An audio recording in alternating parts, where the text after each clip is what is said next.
With assessment 2, the 600 word story, there are a number of topics we haven't really covered in the course, and so I just want to encourage you not to worry or get too hung up about some of those elements that we haven't yet discussed. What I'm going to be looking at particularly is kind of the use of the structure to build the story, just as sort of previously mentioned, with strong beginnings and strong ends and a sense of cohesion through it. When it comes to assessment 3 though, the 1000 word story, I'm going to be looking for the wider elements of fiction writing. So that's going to include things like the structure, which we've talked about already, the theme. Every story, no, sorry, I'll rephrase that. Every sort of like good story will have a strong underlying theme that kind of weaves it through and holds all the various elements together so that the writer doesn't go off on a tangent and avoid that. So, that's something you'll be wanting to consider with your story. Is like, well, what am I trying to get to the reader here, apart from giving them a good story that might make them laugh or think or feel a moment's excitement? What's the underlying point of the story? So themes are important, and we do discuss that in the notes, so I won't blither on about it now. But if you read your story and you think, no, I can't really think about the point, then take a few minutes to stop and reflect on the story and actively decide, consciously decide, well, this is what I'm trying to say. I am trying to convey that, I don't know, we've all got a place in the world, that love overcomes all obstacles, or whatever it is that you are particularly trying to convey through that story. And then you can sort of actively try and strengthen that theme through the scenes that you write, through the character actions, through the dialogue, or through that kind of final denouement. So look at strengthening that kind of element of your story. And we've already touched on the fact of characters, that you really shouldn't have more than 2 in a short story, and I maintain that's a good number for a 1000 word story as well, although you can have a third lesser character who doesn't really sort of feature as much as the main 2. Think about not just about what they're actually doing within the story, but think about who they are and in the bigger context. I quite often read stories where characters go on around and do things on an everyday basis if they don't have any kind of life outside of that particular action, that they don't have a job, or they don't have a family or friends, or ever go and play a game of soccer or anything like that. But a good story will have some sense of context about the rest of the character's life. So that doesn't mean you need to include it all in the story, but as a writer you should have a clear idea of who your character is and all the rest of it, and then that sort of influences how you write and makes it more authentic. So think about that with the characters that you have. Another thing I'd just like to mention about characters is to ask you to really consider what they do and make sure that it fits with who they are.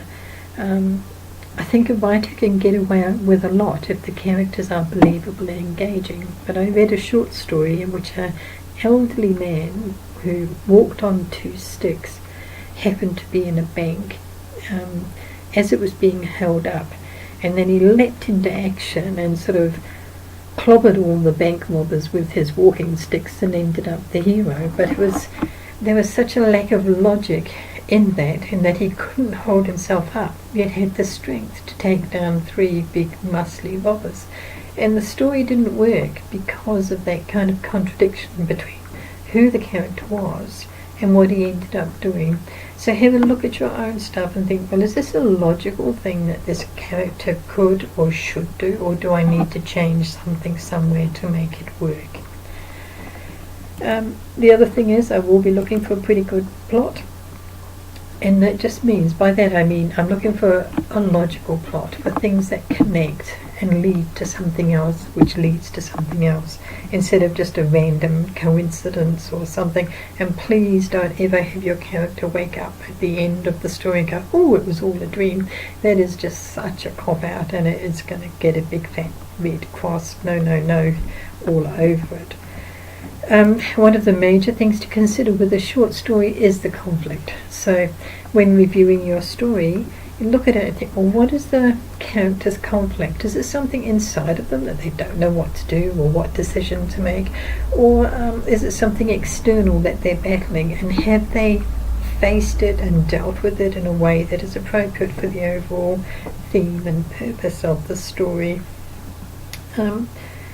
Dialogue is a little bit tricky. A lot of people sort of struggle to find the balance between that kind of small, detailed, everyday dialogue and dialogue which is important to the story. So that's something to review in your own writing. And if you have characters chatting about having a cup of tea and isn't it a nice day and that kind of thing, almost inevitably you can just get rid of that and have more realistic dialogue that actually moves the story forward. So that becomes the key point. Look out particularly for any place where you're telling the story through the dialogue altogether. I occasionally have talking head stories sent through to me, which is just two people sitting at a table having a chat and telling each other stuff. And although that can work within context of a bigger story and is a device that writers can use, in a 1,000-word story that's just talking and it's not a story. So really think about that point. I also ask you to consider an appropriate fiction style. So that's the use of the showing device that we talk about in the course notes, and that means avoiding info dumping or explanatory text, which is more like non-fiction than fiction.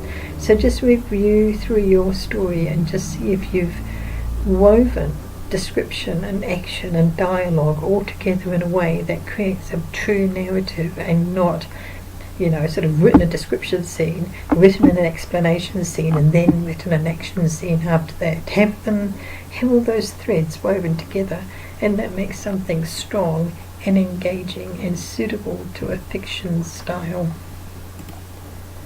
So those are the main points, and I've gabbled through them, for which I apologise.